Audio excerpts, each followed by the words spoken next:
Hi, my name is Michael Waits, and welcome to the Moneymakers Podcast, brought to you by Sophia. The Moneymakers Podcast is a finance and investing show for amazing women everywhere of all ages. Each fortnight, I love that word, we will feature an inspiring woman, and in this case, 3 inspiring women from the finance sector, and we'll cover different topics within finance, innovation, and investing, with a special focus on Asia. Our guests today are Nicole Denholder, Christine Yu, and Tanya Rolfe, the founding team behind Sophia. Nicole, Christine, and Tanya, thank you so much for coming on the show today. Thank you, Michael. I'm so excited to be launching this podcast with you as my wonderful co-host. The Moneymakers Podcast helps Sophia spread the word and highlights amazing women in finance, business, and startups to our global audience. The Sophia team is passionate about financial education, and we believe Sophia will empower and educate women to build a sustainable financial future for themselves. Sophia will teach women to think differently about money, to gain confidence, increase knowledge on wealth management, and at the same time provide a safe ecosystem to ask questions, share ideas, and opportunities. Can each of you give our listeners a quick introduction of yourselves? And maybe we'll start with Nicole. Hi, Michael. It's fantastic to be on today, and I'm really excited to be here with Christine and Tanya talking about Sophia. As you've mentioned, I'm a co-founder of Sophia, and I started my career with PricewaterhouseCoopers in the IPO and management consulting area, and I was there for around 15 years, both in London and Hong Kong.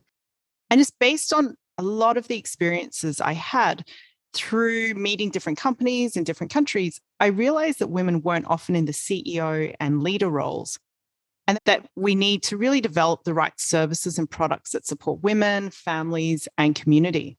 And it was that light bulb moment that I decided to become an entrepreneur focused on supporting women-led businesses to access capital. So from that point, I started Next Chapter Ventures, which is a rewards-based crowdfunding. And I met tons of female entrepreneurs, and it was a really meaningful experience. And what I found was that after crowdfunding, I had so many women saying, oh, we're seeking larger and different types of capital. So I launched a second business called Next Chapter Raise, which is a training and membership platform for female founders in Asia and Australia. And luckily, it was while I was working on these 2 businesses that I more deeply understood the challenges facing women when fundraising. And one of these is, going to be a common theme in what we mentioned, right? That when connecting with investors, the majority were men. And actually, there's really a need to educate, engage, and provide opportunities for women to invest alongside men. So we have this much more diverse funding ecosystem. And through that, I met Christine and Tanya, and I've now known them for quite a few years.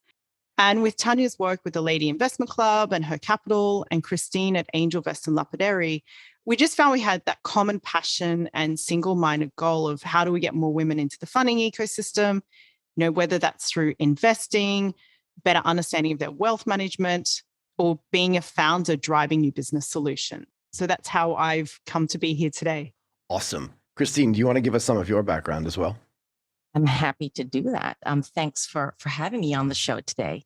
My background is a little bit different than Nicole's and Tanya's. I'm currently an impact investor and a venture builder, a serial venture builder through my own firm, Lapidary. My background, however, is in banking, a very common story, a lot of ex-bankers floating around the world. My background was in the fixed income and credit in the capital market space. So when I got into angel investing, it couldn't be further than my day job and what I was doing in my day job. And what I learned in angel investing, and that was quite a long time ago now, was that there really weren't a lot of women as angel investors. I joined Angel Vest just as a member. I now run the Hong Kong chapter for Angel Vest, and Angel Vest is a Greater China-focused angel investing network. But for me, it was really about learning about a very interesting space that I knew nothing about. So since my banking career, I've launched my own impact investing firm. And as I said, I'm a serial venture builder, and I'm really passionate about a couple of mission-focused areas in sustainable fashion, in financial inclusion, and the gender lens space. I've launched and I'm launching businesses all in these sectors. So in sustainable fashion, we've launched to own gender neutral shirting, a brand, circular brand called End All. In the fintech space, launching a solution for the underbanked called Maria Financial. And I'm a co-founder for a nonprofit community for women to target the gender investing gap called Girls Just Want to Have Funds. And now with That's Sophia, awesome. yeah, it's such an inspiring community. And it's really about getting women to understand that it is in their benefit to be engaged in their financial futures. And it's a really strong, powerful community. So all these experiences that I've had in mission-driven businesses, in the gender lens space, in financial inclusion, in being an evangelist in financial literacy, really brought me to meeting Nicole and Tanya. And we're so excited to join forces now with our exciting platform, Sophia. Tanya, go for it. I don't know how I follow those two legends. I just don't know where to start. So I'm Tanya, and as well as co-founder of Sophia with these two amazing ladies, I am the host also of this podcast. But today I'm leaving Michael to be in the driving seat. So I'm trusting you, Michael, to do a good job. I'm trying. I started life in London, where I'm from, in corporate law firms, and did a stint in Australia as well within corporate law. And I've been in Singapore for approximately 4.5 years, coming up to 5 years. I started angel investing shortly after I arrived into Singapore. I grew a team of around 40 women to invest into women-led startups across Asia. After proving that, and contrary to popular belief, there actually was a lot of excellent female entrepreneurs in the region. And I therefore launched a female-focused fund called Her Capital. But for reasons I will probably dive into later, I pivoted that and found myself with the amazing Christine and Nicole. And here we are at the start of Sophia. That's awesome. Thank you all for incredible introductions. Like you said, Tanya, I don't know how I'm supposed to follow this, but this is great. Christine, I want to start with you with a little bit of follow-up, if you don't mind. Before we get into the details of Sophia, I'm curious what got you interested in angel investing. And you said you started doing it, but you knew nothing about it. So first of all, why did you start doing it? And how did you start learning about it yourself? A great question.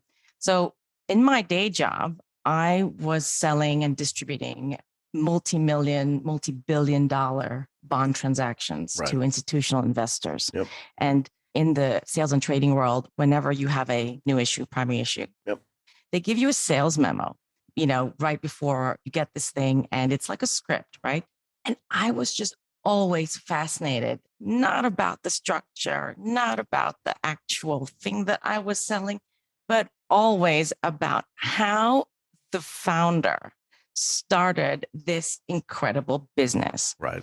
And I was involved at a time in the Asian bond markets where really was just this massive explosion in G3 issuance, G3 currency issuance by Asian issuers. So it was just regional players, SOEs, it was conglomerates. But a lot of these Asian growth stories really started from families and how their family story started. So I was just always really bitten by the sort of entrepreneurship bug, I think, from that angle.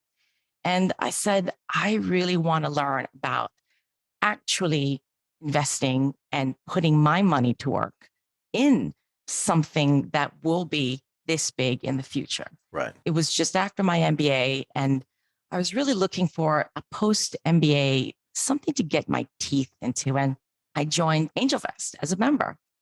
I knew nothing about it. And it actually did take me a long time of just going to pitch meetings, learning from my fellow angel investors.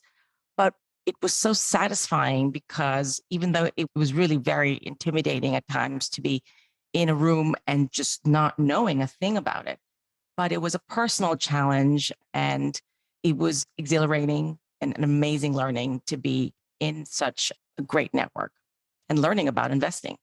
Yeah, I wish there had been AngelVest in Bangkok when I started doing my angel investing. There were so many things to learn, and I had to kind of learn it by losing money. That's a rite of passage. Oh, it is. I feel like I have an MBA in losing money on angel investments, but now I understand it a lot better. Now with that background, which is really interesting, and let's try to weave that into the rest of this conversation as well.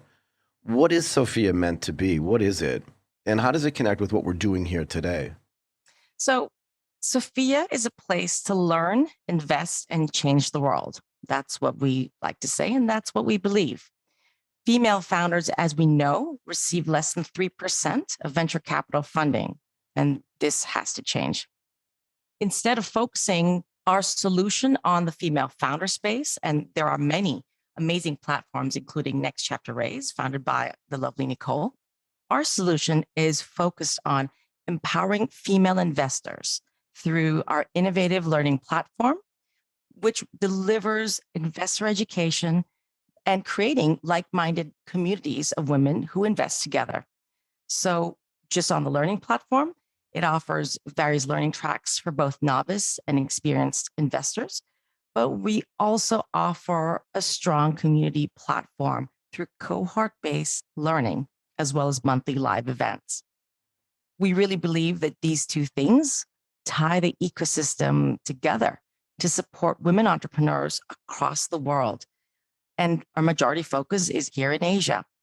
We really believe that education and community are essential to bring diversity and honestly much needed change for women in the innovation ecosystem. This podcast, I think, is a fantastic place to explore everything around what is important to our community and really how we can collectively bring about change. So all these topics really are super exciting. Women, finance, investing, innovation. It's all amazing. And I can't wait for us to really get going. What a great answer. I want to ask all of you the next thing, and that is, why do you think it's been difficult for founders, female investors, angel investors, the whole sort of ecosystem to network in a way that maybe men have been networking for decades? In other words, why is it hard to find those pockets of women out there to create that networking stuff? This is Nicole. I can certainly talk from a female founder perspective within the ecosystem, is that if you think about the way that you source deals, three of the main reasons. One is through warm referrals. Secondly is pitch competitions. And thirdly is, just general research, right? And maybe attending events. And what you find is that the warm referral system, because men control 93% of the capital, it's been that way for a long time, that they have these networks in place where they're looking to invest in these warm referrals who are through people they know, and that's typically through men. So you've kind of got this first issue of women not getting into the cycle where the warm referrals occur, which is the way that investors like to receive opportunities and pursue them. Right. Secondly, I say this, and I don't think the word pitch appeals to a lot of women because of the perceptions around it being a 3 to 5 minute discussion. You get 2 or 3 questions, which can sometimes be disconcerting in that they may seem constructive, but actually you walk off maybe out of a pitch going, wow, I feel really awful. Or, wow, I didn't say what I wanted. Or you rarely hear people come out of the pitch cycle going, wow, that was really exciting. I did so well and I'm going to win money. A lot of people come out quite negatively. And given so many female founders are sole founders, they don't have someone there going, it's fine. You know what? They asked the wrong question, giving them that support. And so you're finding the pitch competitions don't have a lot of women at them. And that's where investors are sourcing founders. And so if you don't have women there in the warm referral cycle or attending pitch events through demo days in other areas, it's very easy to say, well, there's no women looking for investment. But actually, the problem is that the current ways for sourcing deals does not feed into the psyche of women. And that's a generalization, but I do think that there's many truths around that. And so how we can contribute to that could ultimately help more women being sourced for deals. Again, pitch days and demo days to me, I think, are anathema. I hate them, frankly. I mean, just think about any other part of your life where you have to prove somebody that you can do something. You'd be insulted if you were going to give a piano recital and I said, you get 3 minutes. That's it. I just want to hear the first 3 minutes of a song that you've written. That's a symphony. That's all you get. It's ridiculous in my mind, right? And if it doesn't fit into the female psyche, that's another reason not to do it. But this whole idea of being able to pitch a brilliant idea in just 3 minutes is just, to me, silliness. I think you find with women, there's so much passion behind the products or services they're developing, the impact they're trying to make. And actually, if a pitch is just focused on pure financials, a little bit around product, problem, and solution, but if it's just all around the financials, that's great. But actually, I think there's a real passion to be sharing so much more and engaging with investors on that. And a review of the pitch process wouldn't hurt to really start considering not just the financials, but what impact are these companies making? Because we're really seeing a need for that going forward. I agree. Could I just add that the other thing we should just bear in mind as well, though, is that the finance as an industry has been traditionally very male dominated. It wasn't that long ago that you wouldn't have found any women in the finance world. So there is also an element that a part of the problem is that it's just taking time because we just don't have enough women in those roles. I mean, it doesn't happen overnight. Women are still relatively new to the workforce. And so we haven't just thrown a ton of women in the finance sector and boom, there we are, we've got equality. It takes time. The problem is the pace that we move at. And so it's a chicken and egg situation, because if I looked at a pitch competition and it was an all male judging panel, do I want to go? Probably not. So the problem is that there's just not enough women in those decision-making roles, and that takes time. I also want to kind of take a step back, actually, and just cast a wider aperture on how women talk about money. And this is something we learned in Girls Just Want to Have Funds. It's not part of the sort of social construct. When women get together, the first thing you say is not, "Hey, Nicole, how's your portfolio doing?" So one of the things we wanted to do as a community with Girls Just Want to Have Funds was really normalize the notion of talking about money because we have to, and it's good for us. And so we do things called money dates, right? Where it's specifically a networking event where we talk about money. And I think that is a key thing that we're going to be really impactful for at Sophia, is talking about investing and money. So let's keep normalizing those conversations in our social constructs. Christine, can you just dig a little bit deeper into these money dates? I'm really curious what the reaction is from the people that are there. How does that work? How do you encourage people to talk about money? Right? Because I would never ask you, hey, what was your base salary last year? Right? So where do you start, and how do you encourage people to have that conversation? Is it role playing, or is it just actually talking about real things in which they're really investing? So we don't start it by saying, "So what was your bonus like last year, Nicole?" But we do talk about our investing lives. So we actually just had our very first in-person event just this week. We launched in COVID. So we ended up having to launch as a virtual community. So we had online money dates. We had events where we were primed to talk about money. So at our in-person money date, we actually prepared conversation cards with questions like, what was the last thing you invested in? Or do you want to learn more about crypto? What do you think about NFTs? Or do you not at all? Everyone loved it because it was a great event to be able to just talk about money in a very free way, yet it's normal, it's organic, it's authentic. Supporting that, I think what is really great, and I think what Sophia will do around this, is around opening up that whole world around investing. So if I think about myself and my best friend, we obsessively talk about property. And our husband's like, "Is that what you two are talking again?"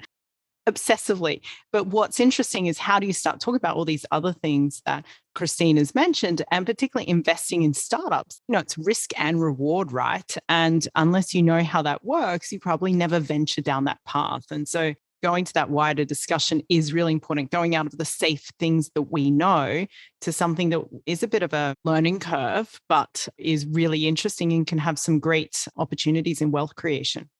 If I could just add one last thing on this point, how many women do you personally talk with about money or your investments? I thought I had all these women that I talked to about investing, and I realized I only had one person that I actually, without even saying hi, "So talk to me about this stock," or whatever. But even with investing in startups, I actually can't even think of one woman that I talk to on a regular basis about startups and what's looking interesting and what's an interesting high growth sector and what do I like to look at. And that's what I really am excited about with Sophia, because this is going to be that community of like-minded women investing together. So I'm just running through in my mind every trading desk that I've sat on, and even every trading desk that I reported to. And there's only been one woman on each one of those desks that was in either a trading or a sales position. And that's over a 25 or 30-year career. So at the beginning, and I hate to say this, but back in 1987, yeah, I'm that old, when I started, even back then it didn't make any sense to me, but it made more sense than it would have in 2010 and 2011. But literally on the last portfolio trading desk that I sat, actually there were no women. On the single stock trading desk, there were no women either. So again, from a male perspective, having a conversation with women about investing, about money, about the markets seemed weird because they were never there when it was going on, if that makes sense.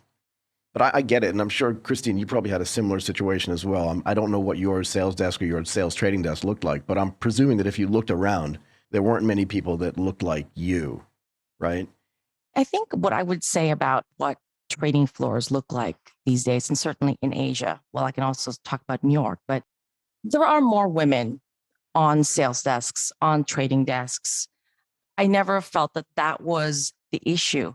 I thought the issue was I didn't see enough women in leadership positions. I didn't see heads of trading desks that were women. I didn't see a lot of sales management that were women. I went through the ranks and we had an exceptional CEO who was a woman, but a rarity. Right. So I think that's where we need to see much more improvement in finance, where we want to make it very normal and not a rarity to see women in these leadership decision-making positions. Yeah, and kind of I want to get everybody's opinion on this. I look at a lot of things like a funnel, and if the top of an investment funnel are angel investors or friends and family, right? It has to start there. If there's no angel layer, getting to the next stage is going to be really hard, and I think in any investment ecosystem.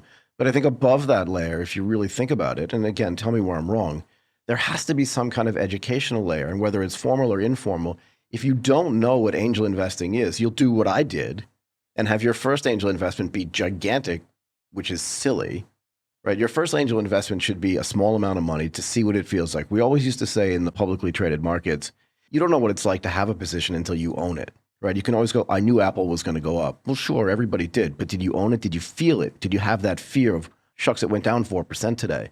It's the same thing, I think, with angel investing and investing at scale. That layer of education has to be there. Talk to me about how Sophia is going to educate people about investing. I think that generally speaking, there aren't a lot of avenues to actually learn about angel investing. So most people I know just started investing. Like I did. That's how they learned. That's what I did. And certainly I relied very much on amazing other angels to teach me through the process. And, you don't have to be this expert to be an angel. This is kind of a misconception. Okay. There is a certain amount of education that you need and that you should have when you start the process. But a lot of it is going to be education in tandem with experience. And that is how you learn to be a great angel investor. The interesting thing is that the market for investing is, expanding very quickly. So if you think over the past decade, the impact of technology, fueling a growth in entrepreneurship, it's allowing more people to start businesses, but this is through different funding formats. Look at crowdfunding, for example.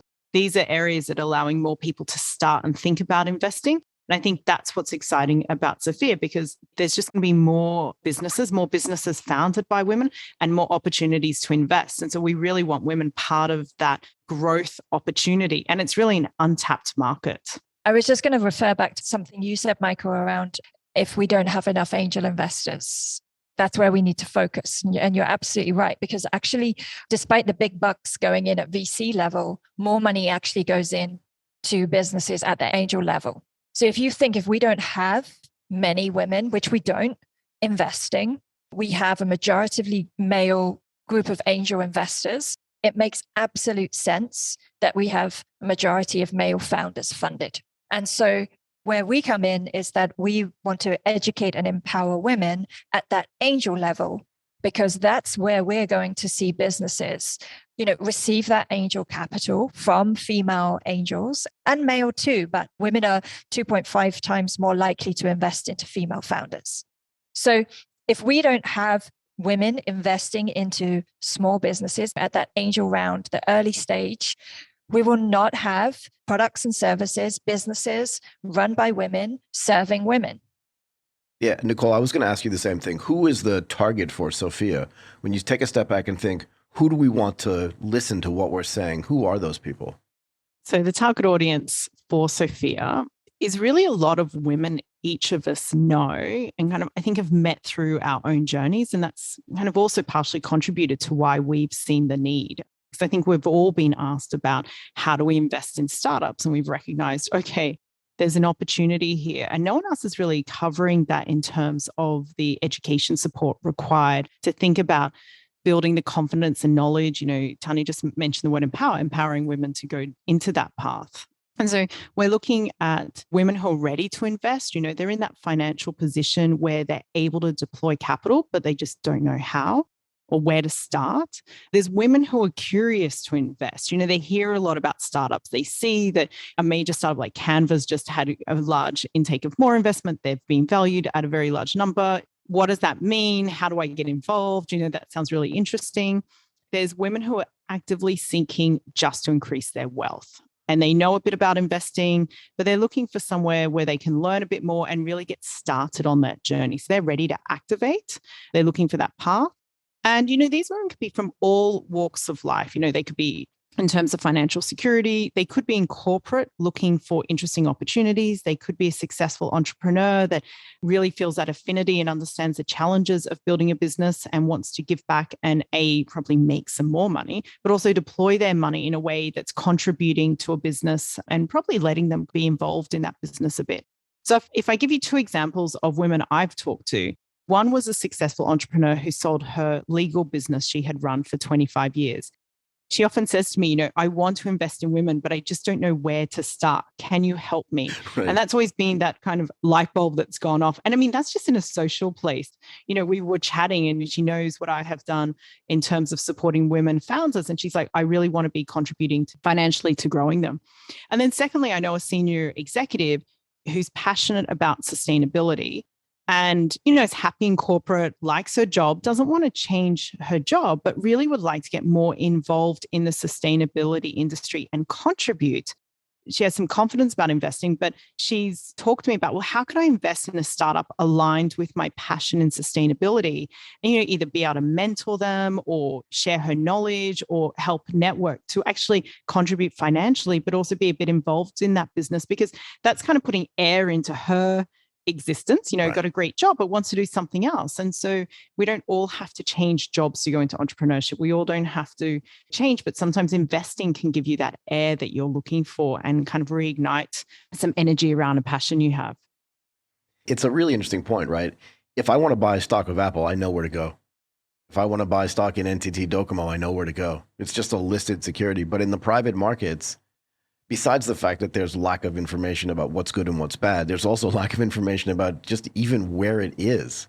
Like, how do all of you, even just in your own lives, how do all of you source and find decent angel things to invest in? Because we're those women that turn up and say, hey, Nicole, tell us about your portfolio. You don't even need the money bait. You just ask anyway. I love it. It's just, hey. No, but you know what I mean? Like, what have you done and what can you teach other people to do to actually find those things, right? So I started looking on TechCrunch, and then I literally started reaching out to founders myself.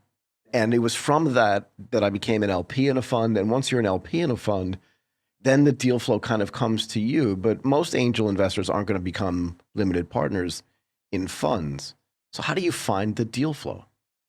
So when I started in impact investing and angel at the same time, and I think that, when I started, I didn't have a particular area that I was focused on. So I was a bit of a generalist and I looked at everything. And I think when you start, I think it pays off to either have a very generalist view and then narrow down, or focus on the things that you're interested in or the things that you know. And I came from a bond sales background. So it's like, well, what do I know? And that was not really serving me in my initial foray into angel investing. So I made a conscious decision to say, I'm interested in particular sectors, but I'm going to be a generalist. And then as the years went by, I made investments and I became a sort of expert in sustainable fashion. People knew in my network that I was an expert in sustainable fashion. I built expertise in financial inclusion as well as in education and in ed tech through an investment that I made. So I think my advice would be, if you don't know what to do, you've got to focus on what you know, or have the mindset of saying, I'll learn and I'll look at everything. And as you go down the path, recognize that it will serve you to be a little bit niche in your focus and your interests, because then that actually helps your network, that communicates to your network what to refer to you. But it is hard to find deals. And that's one of the reasons why we started Sophia as well, to build a community of women that want to invest and to become those women like Nicole, Christine, and I that do start conversations in that way. And we recognize that women want to be part of a community, and there is strength in numbers, especially when you're learning something for the first time. We are very different to men in our style of learning. And we do want that confidence that being with peers brings. And that's one of the reasons why we launched Sophia. Yeah. And if you listen to the process Tanya just went through, it's okay, well, how can we help shortcut that? Right. How can we help you understand more quickly what is a good startup to invest in? Give you the tools to understand what is your passion in a startup, or what type of focus you'd like to have, how much money you want to be putting in here. There's a lot of questions that you need to ask yourself as an investor, and you can either do it through osmosis. We've all talked about doing that, but hopefully our goal at Sophia is we can shortcut that, make it an easier process, make it more enjoyable. This is an exciting space to be in. So actually being part of that is fantastic. So I think that's where we hope Sophia contributes and then starts making that change. 100%. So let's go big. Let's go up to 35,000 feet. If you look ahead 3-5 years, pick any time frame you want, just measure the impact that you're having. Tell me how you're going to know if you're having impact. How much impact do you want to have?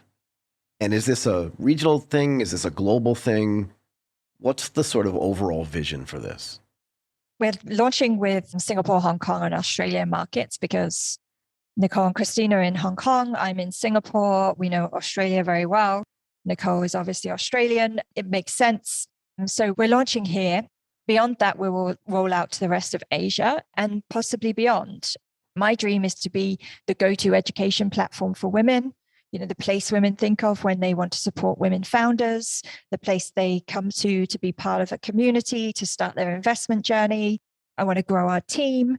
I want to reduce the wealth gap that exists between men and women through empowering, educating women to think differently about their money, and to fund more women-led companies at the same time. For me, it's a two-pronged vision: create more female investors, the funders, and create more female founders, the founders. So I think it's fair to say when Christine and Nicole and I started talking, we had about 257 ideas for Sophia.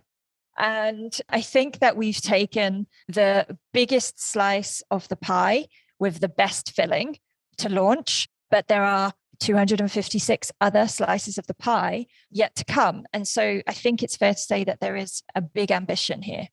It's fair to say that we have very lofty goals for Sophia. But when we think about driving catalytic change, and systemic change, it really has to start with one woman making her first investment, right, and getting that next woman to do the same. And so I think we want to be able to help women do that and really create a ripple. But again, Sophia, we want to make that change for just one woman at a time. And that's going to grow into a tremendous ripple effect. I said at the beginning, we have a common passion, common goals here. And I completely endorse what Tanya and Christine have said. I mean, it's exactly how I feel. Okay. I just want to thank everybody for doing this today. Nicole, Christine, Tanya, you were all awesome. The founding team behind Sophia. I cannot wait to see how this thing grows out. Thank you all for doing this today. Thank you. Thank you. Thank you. We hope you have enjoyed this episode of the Money Makers podcast, presented by Sophia, the learning platform for women that increases diversity in early stage investing. Visit sophiawomen.com to learn, invest, and change the world.